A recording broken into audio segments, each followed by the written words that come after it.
In 1976, two men in a California garage started building circuit boards. Today, their corporate entity dictates the daily communications of billions. The technical engine behind the early designs was Steve Wozniak. He possessed a rare engineering ability, focusing on minimizing the number of components on a motherboard to maximize computational power while keeping costs low. His partner, Steve Jobs, focused on consumer psychology. He demanded that the intimidating raw circuitry be hidden inside approachable, neatly packaged enclosures that any ordinary consumer could understand. This specific division between engineering power and human-centered presentation became the internal architecture that allowed Apple to scale from a hobbyist shop into a major hardware manufacturer. The Apple II, released in 1977, arrived as a fully assembled unit with an integrated keyboard and color graphics. It required no manual assembly, making a complex machine accessible to households and schools for the first time. By 1980, the company's IPO generated massive sudden wealth. However, scaling the operation to meet national demand brought the pressures of rapid corporate growth and internal management friction. To maintain its identity, Apple released the Macintosh in 1984. By introducing a graphical interface and a mouse, they removed the requirement for users to learn complex command line code. While the machine gained cultural traction, the corporate hierarchy was fracturing. Internal power struggles between executives and founders created a significant strategic divide. The conflict reached a peak in 1985. Following a struggle for control over the company's direction, Jobs was forced out, leaving the organization without its original design lead. Without a clear leadership mandate, the organization lost its focus.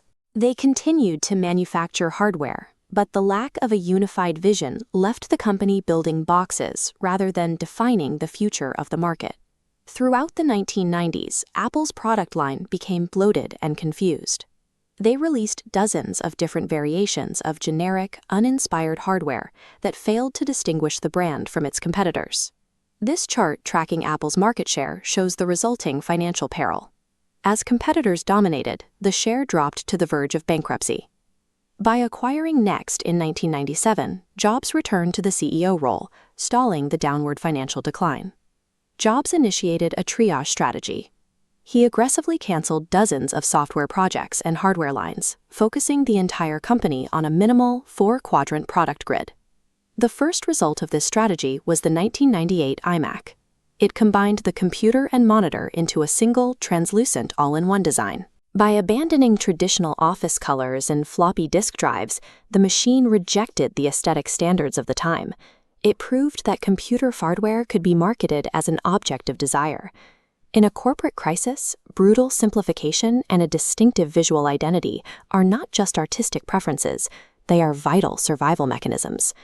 In 2001, the company moved into digital music with the iPod. This device marked the transition from building computers to dictating mainstream consumer culture. 6 years later, Apple took a significant financial risk to launch the iPhone, a single device designed to replace a music player, a phone, and a mobile computer. The iPhone replaced physical keyboards with a touchscreen interface and a grid of software icons.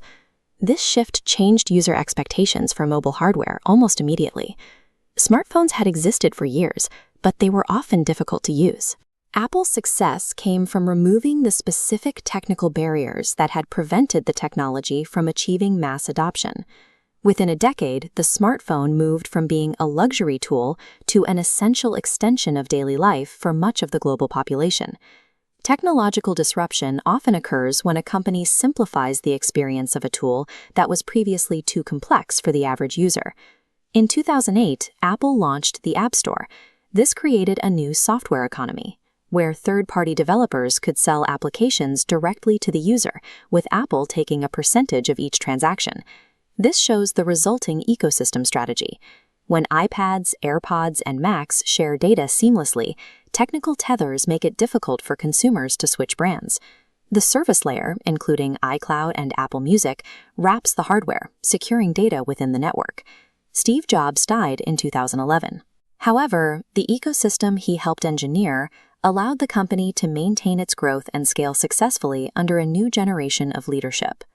Today, Apple's primary output is a highly curated digital environment that binds its hardware and services into a single experience. Apple's history is not a steady line of success.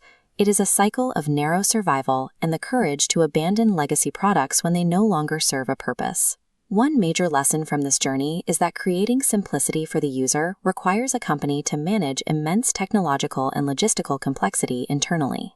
Long-term loyalty is achieved by building an environment where every new product increases the utility of the devices a user already owns. To survive long-term, an organization must be willing to dismantle its own past successes to make room for a new identity.